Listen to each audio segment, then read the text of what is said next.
So the interesting thing is I had titled this episode Faith. What is it good for? And I don't know if anybody got that, but it was on the song was on my head yesterday. And somebody called in to talk about it. Situations where faith is useful over evidence. And I'm just like tickled. I love those kinds of conversations. That is esoteric in the way that I just, I'm excited. So it's not really a sell to be like, oh, we're about to dive into a really esoteric call. You guys. That's my jammy. I'm saying that's my jams. I love it. It's. All right.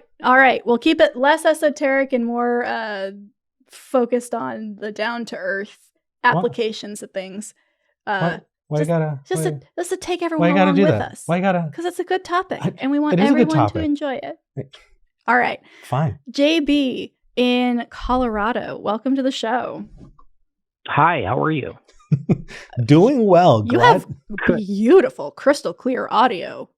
Oh, thank you. It's the let me do it. It's the Focusrite Scarlett.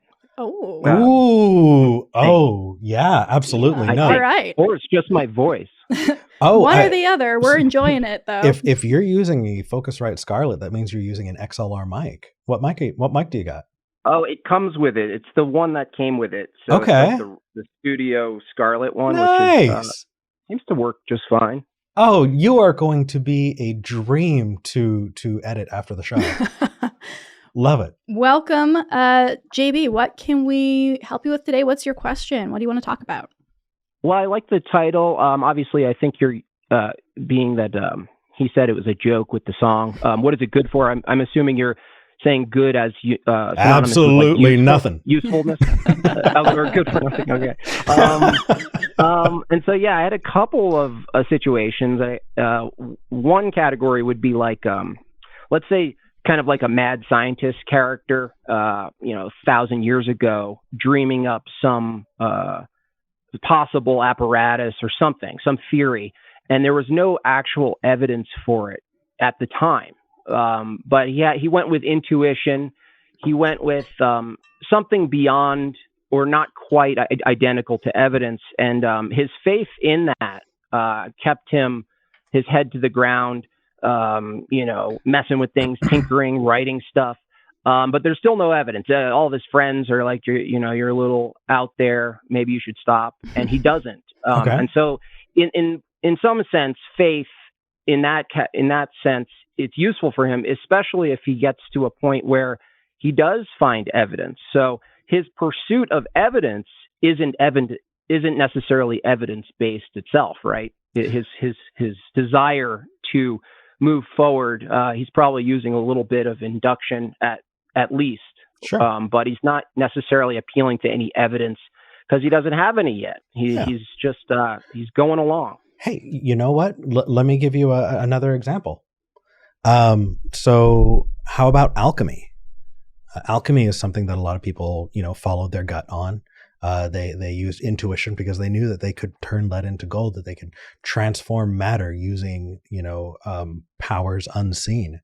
And it was that desire and acceptance of alchemy as true without evidence that led to people wasting their entire lives on a thing that didn't turn out. Like, I'm not saying that you shouldn't follow where your curiosity leads, but I think we're using the same definition, right? Is your definition of faith belief without evidence? Yes, belief without evidence. Okay. Yeah. And your example would be an example of when it didn't work out. But I guess if there's an example where it does work out, they're both kind of on the same path with different outcomes, right? Right. And so if that's the case, then what is faith good for? If faith can go either way like that? Like I guess go ahead. The question is, I guess I would say if you're saying what's the word good is useful in this case, in this context? Yeah. Well, I guess either or both. Your example of them failing is actually still useful because then you negate a process. Their pursuit with their faith was actually useful, not to their advantage, but to general knowledge, the advantage to general knowledge. So suddenly you're saying, that doesn't work. Similar, like remember bloodletting? Yeah. And like the leeching stuff. Well, the correlation was that it worked. And so it looked like, even based on, a vague scientific methodology, there was some established X causing Y. And it ended up not being exactly true in that sense, but it was still true, but for other reasons. And so, it's another example of pursuing something, in that case, the scientific method. Well, even though they were wrong about the actual causality of it, so they still pursued it. Do you think that faith is required to encourage someone to pursue an idea? Because I would think that, like in your examples, all of those things, right? Pursuit of knowledge and advancing, our understanding of things doesn't require believing the conclusion to be true without seeing the conclusion yet. And I guess I would probably partly agree with that. I think you would say you would have faith in the process before you agreed with the conclusion. But I don't have faith in the process. I have a lot of experience in understanding that the process continuously and has been shown to work. I don't need faith. Then would you say that you have faith in your experience then? Are you asking me if I'm a little confused. Could you phrase that maybe differently? Let's say we do the scientific method that requires us as a participant, in this case the scientist or the observer of the results. We have to have faith in our reasoning to interact with what we call evidence. So when we do an experiment, right, and we could be wrong, right? Our experience, absolutely. You appeal to your experience, and your experience of it all could be wrong, correct? Absolutely. We do the best we can with what we have. It's why we reach for capital T truth and wind up with lower t truth. It's just the best that we can do. So in my experience, right, my understanding of things and application of that has proved fruitful. I'm going to use it because it's the best tool that I have. And so again, that is evidence-based, right? Like I didn't learn how to use my fingers until as a baby, I practiced using my fingers. I didn't learn to walk until I practiced walking. I don't need faith that my feet are going to move when I walk because I've spent a lot of time learning how to walk. And then I spent a lot more time learning how to learn. And so I'm not using faith. I have practice. I have actual practical evidence that shows that those things have and continue to work. I would say you have, in that instance, you have faith in the past and your recollection of the past. But you said something before. You said, hold on. It's the best way. It's the best way. Hold on a second. You're saying I have faith in the past. So do you think that the universe just kind of snapped into place? Like, is this the transcendental argument for the existence of God? No. It's just, we're just talking about faith. We're talking about induction. We're talking about our recollection of the past, our experience of the present, and our concepts about what the future will likely be like. Okay, but you're calling into question my ability to understand the world around me, right? That sounds like a presuppositional apologetic. Yeah, JB, if you pull out grounding at any point. Well, no, he already is. So JB, how do you know that you're actually talking to another person on the phone? How do I know it? Yeah. Well, I have faith in my experience. Because there's no other way to know without appealing to your experience directly, right? But there's no evidence for it, right? It's not because evidence would be secondary to my experience. There's no evidence of my experience because that would be referencing my experience. JB, can I phrase this back to you and see if I'm on the right track? Mm-hmm. Okay, so it sounds like you're viewing a dichotomy, right? So for people who are watching, I want you to be able to follow along. There's this thing called the problem of induction. How do we get to experiences which are not, concretely reliable to objective truths, right? Because we can make objective arguments about things, but there's this line, there's this limit. And because of that, we call it the problem of induction. It is just not solved. And so it sounds, JB, like you're kind of rectifying that by splitting it into two categories. One of them is empirical, and that would be the realm of objective truth or objective facts. And the other would be the realm of our personal experience. And in experience, you think that faith is the operator there. Is that about right? I think either way you frame that, faith is the starting point for all of us. That we start with faith. Okay. Like for instance, you use the term objective truth. You believe objective truth exists in a way, but not in a way a refrigerator exists. Correct? I mean, I think this is what? going down the exist in terms of exist as a concept versus exist as a physical object thing. Oh, got it. We've talked about this at length. Right. JB. Yeah. I was going to say a refrigerator can exist as a physical object, and I can think about a refrigerator in a way that the concept of a refrigerator exists. So that just completely confused me, JB. Sorry. I'm just asking if you believe truth is objective, right? And to some level, as you mentioned before, maybe you can't apprehend the capital T, but you get a lowercase t. That's good enough, right? That's the best we can do, yeah. Yeah. And so I would say something like the concept of truth, I would say we have faith in that as a concept, but there's no evidence of it itself as a thing empirically, right? I define truth in a different way. I define what is true is that which corresponds with reality. I think what JB is saying here, though, is that you are making a claim that capital T truth exists, even though in that same sentence you are saying that there is no way to access or prove capital T truth because the only thing that we have is lowercase t truth. So JB, tell me if I'm wrong, but are you asking if the concept of capital T truth is a faith claim?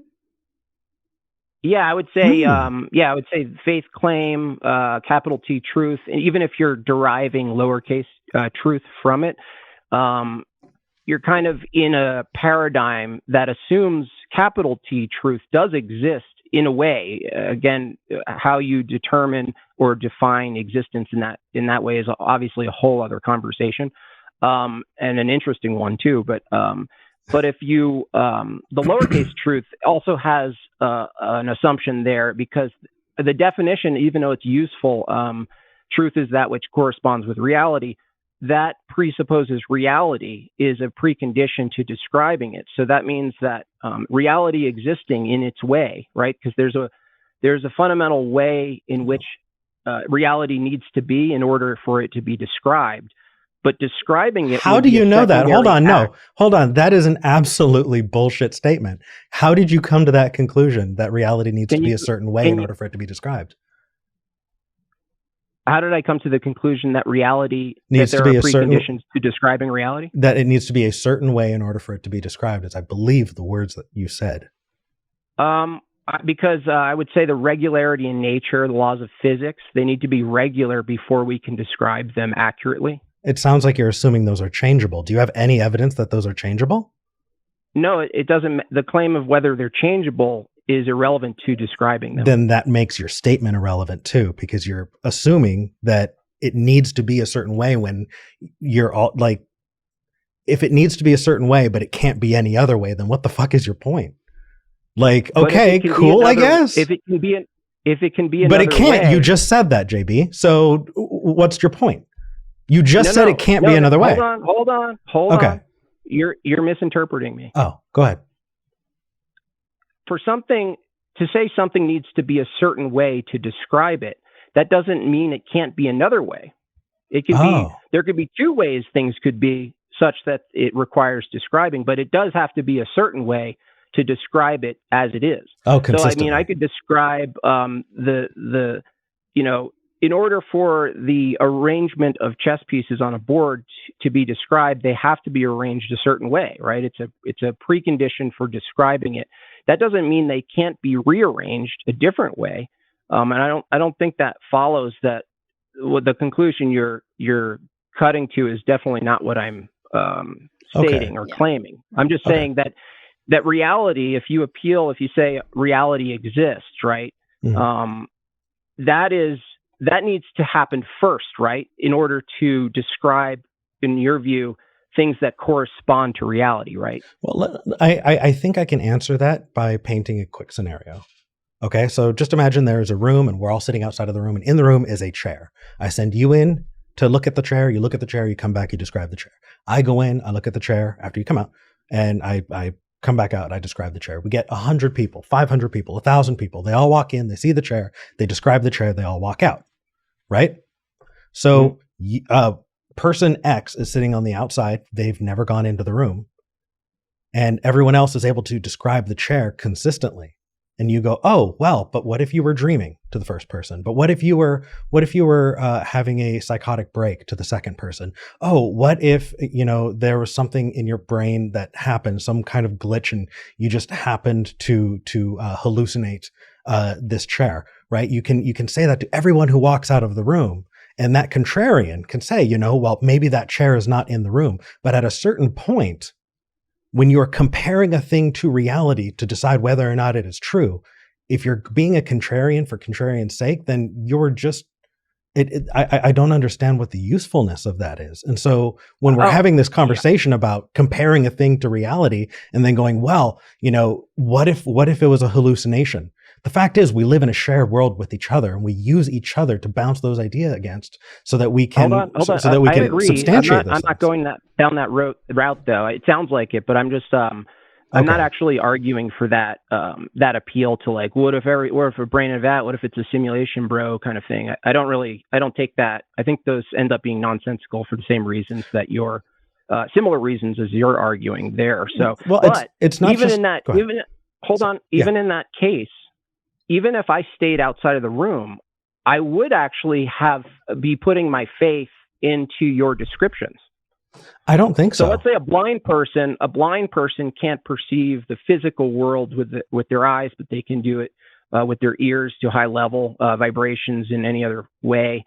But if someone described the reality to them, they are putting their faith in another person's experience, right? And so it doesn't end the problem, in my view, of placing your faith in some sort of source, right? Even sometimes outside of yourself, to even get to what you describe as truth, which is the description of reality itself. I think that even if I granted you truth is that which describes reality, and I just granted that and didn't question what reality is, then if I just accepted that, you're still putting your faith in meaning, language, all sorts of concepts that there are no direct evidence for without appealing to them. What are you talking about?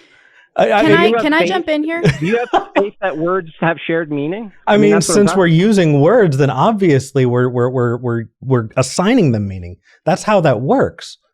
And I don't need faith because I was taught it in school. If it operated on faith. That's a bad. No. I don't need faith because I was taught it in school is not a good line of reasoning to go down. When it comes to language, also, right? Different. Also, words are different for different cultures. Right. Let me jump in here real fast. Let me jump in here. This is going to live in a place where people are going to say, Eric really fucked that up. Give me the opportunity to pull that back just a little bit. Okay. I learned sentence structure.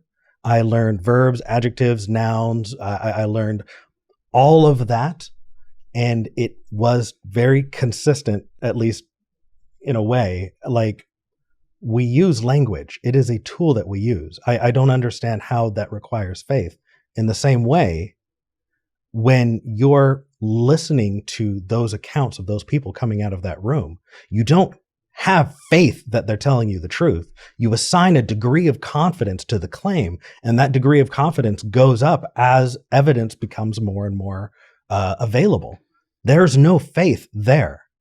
V? Okay, let's shift. I would like to jump in here real fast because I think we're going down a rabbit hole that could be avoided. So I think that, JB, you are using faith in the way that Eric is using confidence, and I think we're conflating the term, and it's causing a lot of confusion. So I would like to go with an example that you presented, JB, and get your take on it if I play in that space for a minute. So you said if you are blind, if you do not have access to one of your senses, you must have faith that the person who is telling you it's safe to cross the street is telling you the truth in order to take them up on that, correct? Yes, and sometimes without evidence. Could be a stranger, a nice stranger. Right, yeah. right. You don't know this person. They're saying, oh, here, I'll help you get across the street. Yeah, okay, I guess maybe I just have to put my faith in this for a moment. So let's live in this world for a minute, and let's say you've been through this. You've gotten really good at kind of like knowing who to trust, when to ask for help, when to put your faith in a stranger. And then somebody comes up to you and says, you won't believe this, but everyone's been lying to you and the sky is actually bright pink.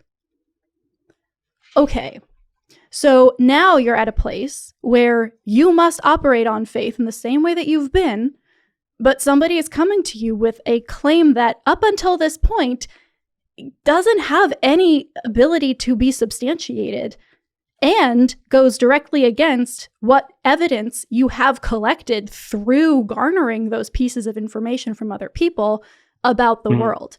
So how will this person who doesn't have access to their eyes prove or disprove or believe or not believe this person who says that the sky is pink?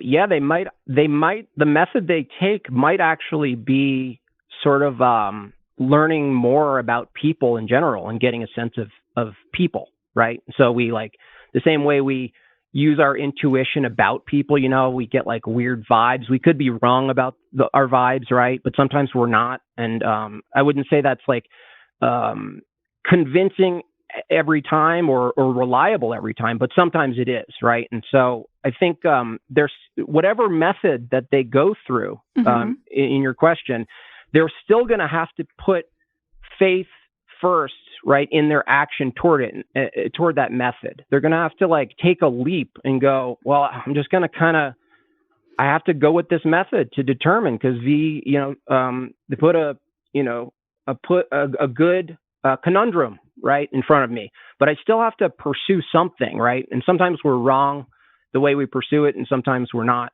But whatever the answer is to that question is still a method that won't be evidence-based, right? It won't be, otherwise we would already know the answer to the method if it was evidence-based. In other words, like a wider claim, let's say science, would you guys agree that science is a great method toward truth?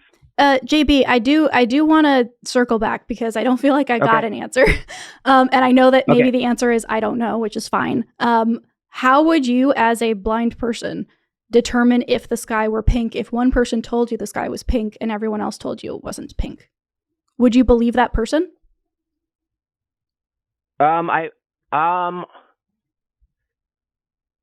think I would my answer to the question is I would ask more about let's say there's 10 people, just for be simple. 9 people said what was it? 9 people said blue and 1 said pink. Is that what you said? Yeah. Okay, cool. I would I would have to be guessing if I didn't ask each of them more questions. But even that would be kind of in my view, you'd be getting a sense of person, right? You would get you would agree you and I pick up on deception in these weird ways that aren't necessarily empirical. They're maybe cue-based, tone-based, and you could say, tone is a sound, so it's in a way empirical, but the meaning of tone isn't empirical. The way we pick up on these weird cues from people and we get different senses from people, that kind of interaction with humans, and I think it's fairly peculiar to humans, as far as I know, that I would go to that. I would go, okay, if I was that person, I would go, well, this is a weird scenario. I'm sitting here stranded on the corner.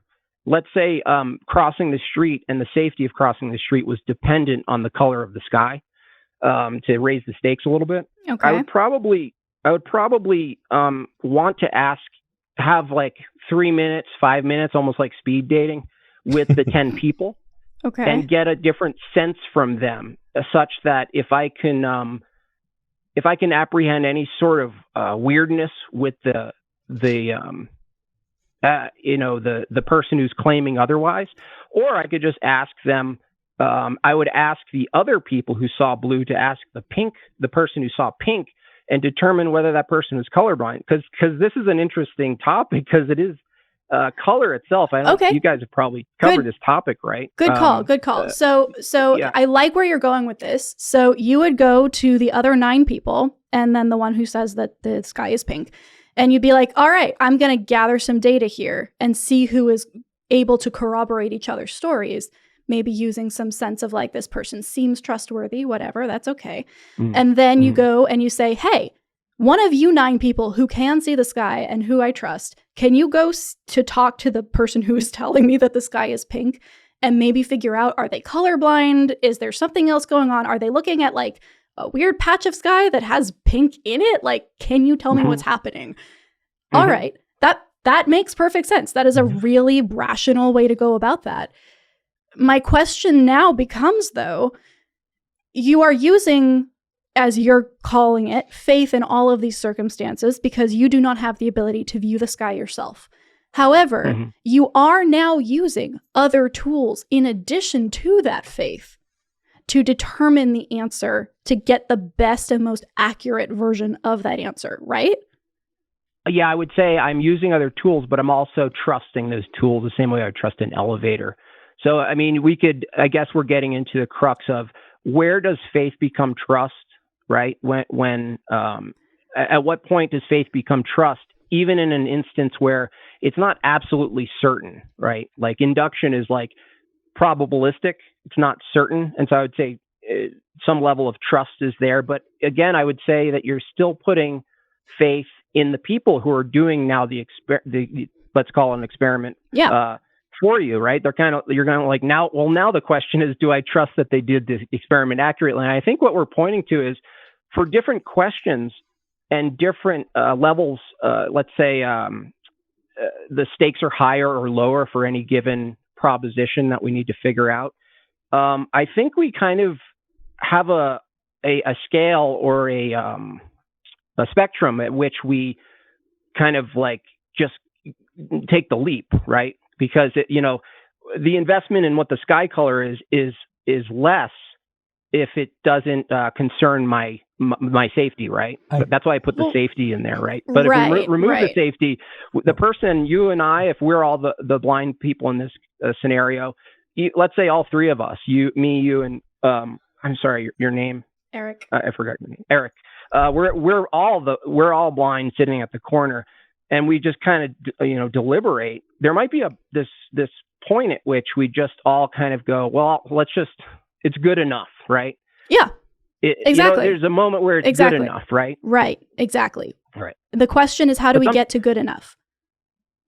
And here's where I'm going to probably maybe get some people mad at me.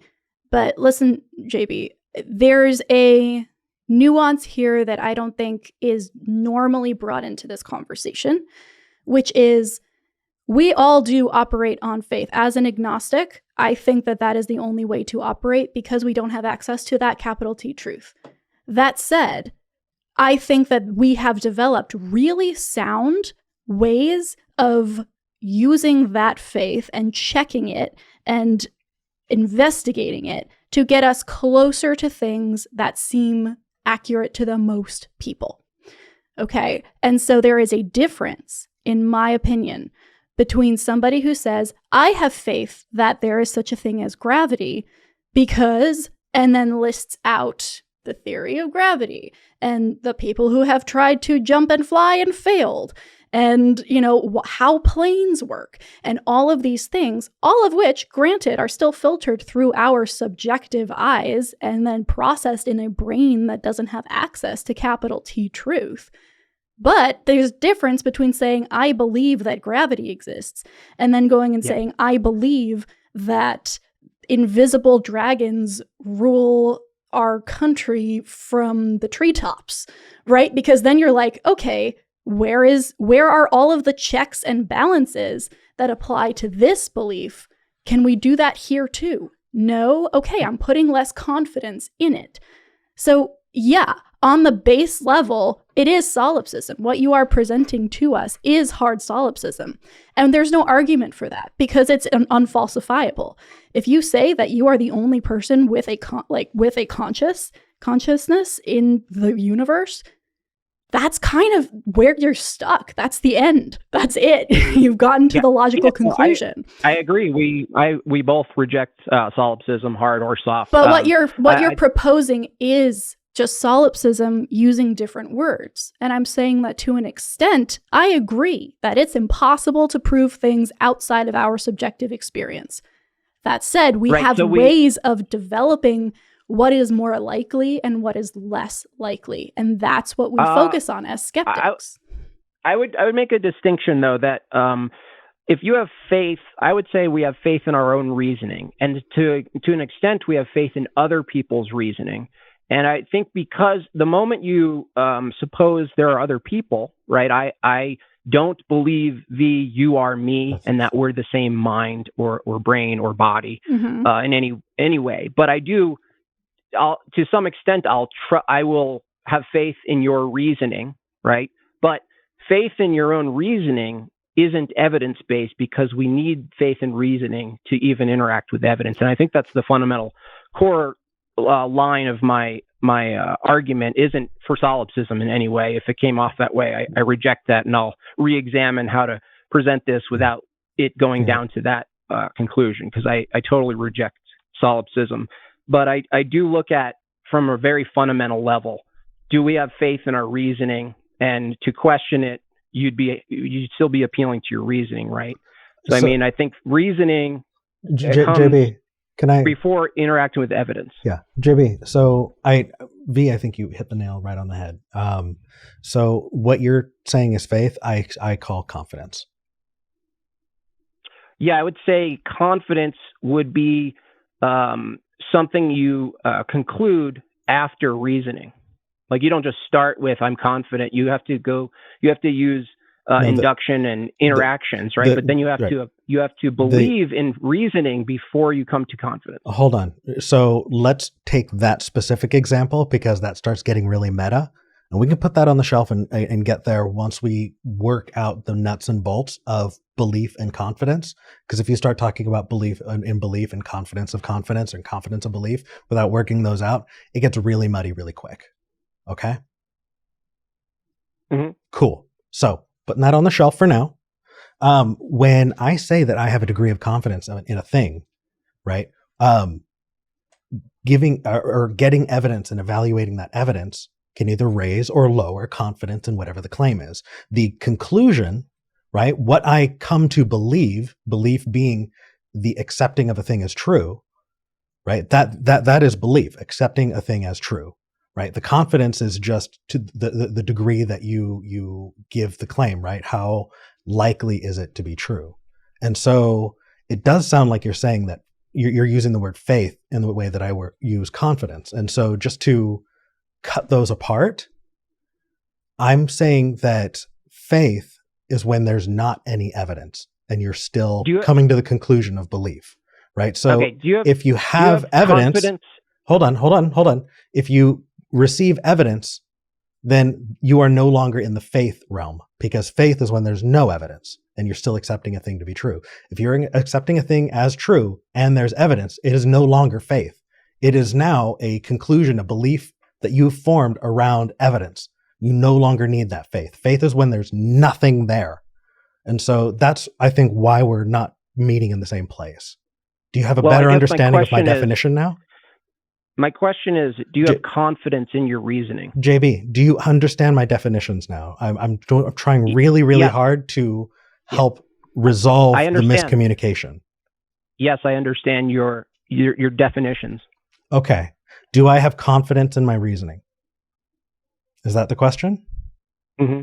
Well, based upon the evidence, I do have a pretty good degree of confidence, yeah. Did you need your reasoning to assess the evidence? That's the problem of induction. Good job.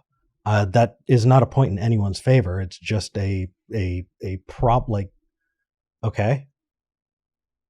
So what? I mean, Do you see what I'm pointing to, though? Yeah, you're pointing to a problem that everyone has and trying to mark that as a point in your side. I don't understand how that matters. But no, it matters because the way you defined confidence versus faith, you would have to agree that reasoning is faith-based. No. You have to, based on your own Really? definitions. Okay, so hold on a second. Hold on.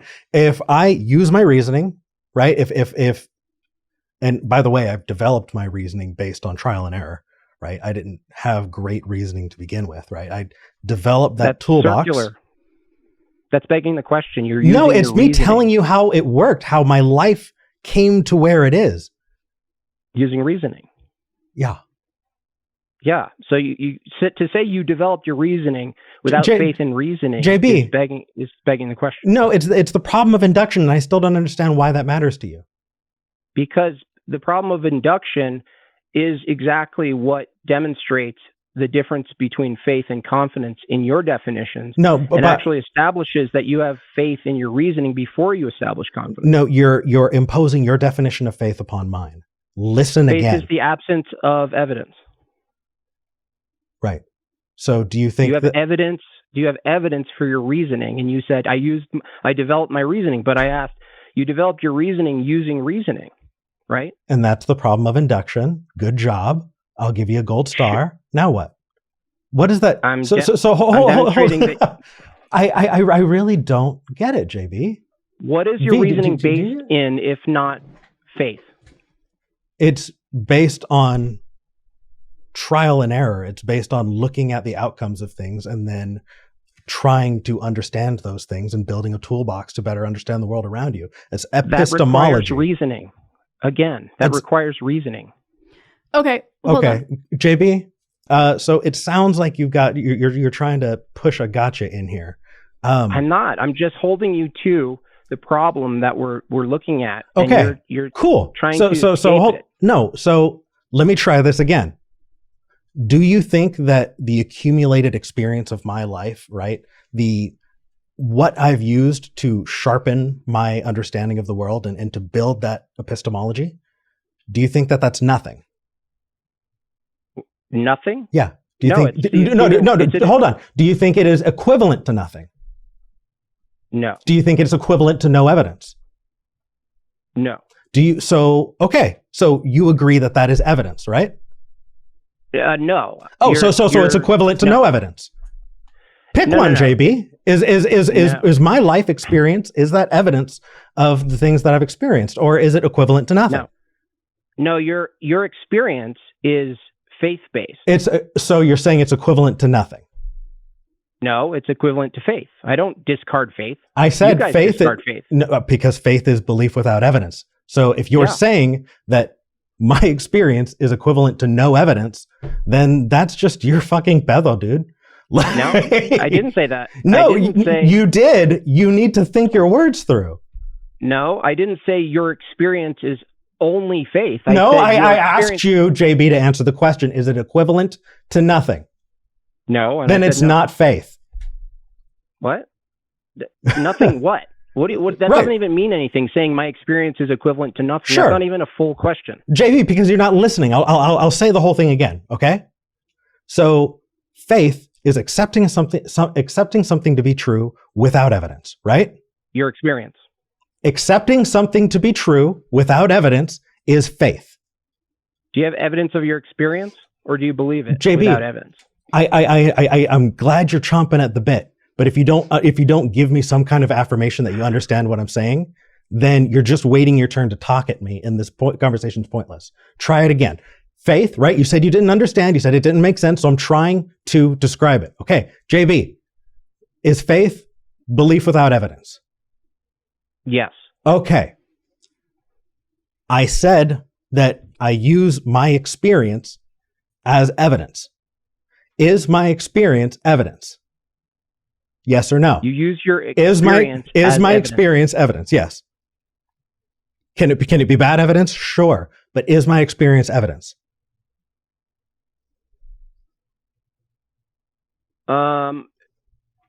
No. I wouldn't say your experience is evidence. Yes, it is evidence, or no, it is not? No, I don't think your experience is evidence, because evidence, Okay. you have to...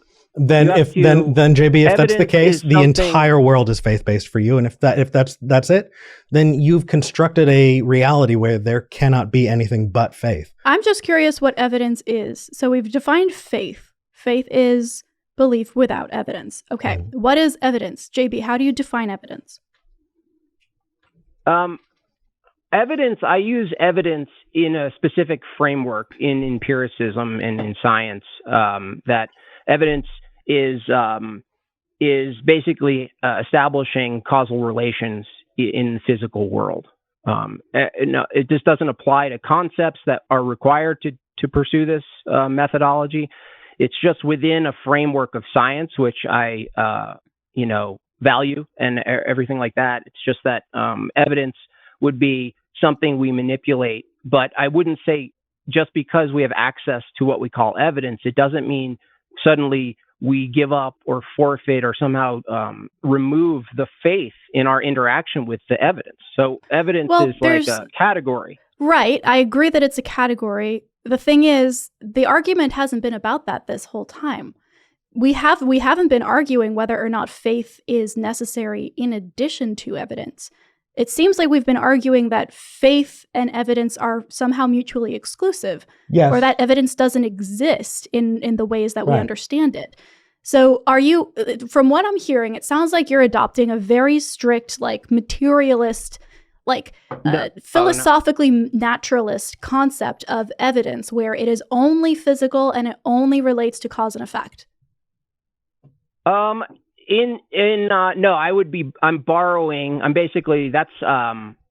I'm arguing within the materialist framework to make the distinction between evidence. You're not a materialist? No, okay. I would say my definition is actually slightly different than your guys' definition. I would say... Wait. We didn't give our definition. Do you think we're materialists? No. From what I get, you guys aren't strict materialists. No. Okay, cool. So that's why we've been having this argument, because we've been using a definition of evidence that was assumed without defining it, and none of us are strict materialists. So of course we're not going to agree on evidence. Right. Yeah. My point of view is that if the discussion is about where is faith preferred over evidence, I would say I would agree with V, what you said kind of before generally, and you said you were going to get pushback, is that our general worldviews to start with have like sort of a bunch of presuppositions and suppositions that aren't evidence based. Even using a materialist worldview where evidence can only be observable in a lab, cause and effect, physical, empirical. Yeah. Okay. So I'm so confused now because it sounds like now we agree. Why? I think my question for this call is like, yes, we agree that we have other methods of determining which faith-based claims we gravitate to, and we seem to agree on what those are based on the conversation that we had about you being unable to see the sky and talking to 10 different people about it. We established that was evidence, and then we said no, it wasn't, because we were using a materialist version of evidence that none of us had said we ascribed to. So I guess this is a happy ending, maybe, JB? I think we agree. I think you and I more so agree, and I think me and Eric less so agree, and there's just different distinctions that we probably won't get to the bottom of. I would love to continue this conversation, please. especially because now that I know how you're using faith and how we are both using evidence. No, you guys don't know my definition, so you speak for yourself. We are both. I specifically said both to keep you Thank you. separate. Me and the cat, we're on this side. Okay. So I want to know, using the definitions that both of us have and share in this moment, when faith sans evidence is preferable to faith plus evidence. Can you repeat that question? Belief. When okay, so if we agree for this call that everybody operates on faith on some base level, and that evidence is not merely the materialist definition that you came in with, when is faith sans evidence preferable to faith plus evidence? I think appealing to the laws of logic would be a good example of where we're not using evidence, but we're probably using some logical method to abandon the alternative because it's absurd. Okay, so that's fair. I will grant you the laws of logic. I would say meaning. We have to kind of establish meaning, and that comes into play, and meaning can change between words and cultures and things. And so there's some level of, it's not evidence-based, it's agreement-based. And I don't know, I honestly don't know if I would categorize agreement as evidence. That would be a difficult task for me to try to make those one. I don't know what you think about that. Yeah, I think that would be an interesting conversation to have. And I think you should call back, because either we will continue this conversation and go deeper down this rabbit hole, which would be fun, or you and Eric can hash out where you guys actually disagree, because now that we have more definitions to work with, I think that will be easier. But JB, Thank you for calling in. We appreciate the call.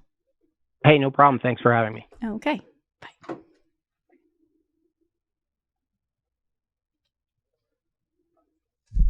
You okay over there, buddy? I had a lot I wanted to say. I will wait until next week. Well, we are 45 minutes into that call, so I feel like we needed to move. Okay. Can we get you closer to the mic? Yeah. Thank you. JB, call back in. And if here's a potential definition for evidence to jump on next week. Mm-hmm. A point of data in relation to a claim. Oh, I like that. A point of data in relation to a claim. Mm-hmm. Okay. I'm actually going to write that down for next week. Yeah, that's what I wanted to, and let's go from there, because I think the argument can be made that I am defining faith out of existence in the same way that JB is defining faith as requisite for all understanding. And maybe that's unfair of me, but I think I need to play with that idea. Maybe I'll try and do that this week. Cool. I think that would be a really interesting conversation.